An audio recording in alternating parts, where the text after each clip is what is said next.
Hello，兄弟们，今天给老铁们说一下啊，这是一台小八啊。老铁说啊，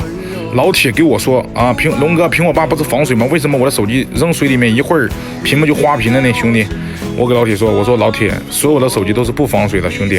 你信任龙哥啊，你就相信我你就少花钱；你不信任龙哥，那你这人民币就要往外放一放啊。你这种问题呢，问题不大，兄弟，更换一下屏幕就好了啊。老铁的手机进水进的非常严重，看到没有？现在还有水呢里面啊。也非常感谢老铁的支持和陪伴，兄弟们，咱们现在扣一个新屏测试一下啊，来，兄弟们，开机测试一下啊，完美啊，马上开机啊，直接搭线啊，开机测试一下，可以看到兄弟们啊，故障完美解决了啊，换上一个屏幕啊，手机又没问题了，屏幕显示又正常了，也非常感谢老铁们收看，没毛病，等一下把屏幕安装上去，感谢支持，双击666，没毛病。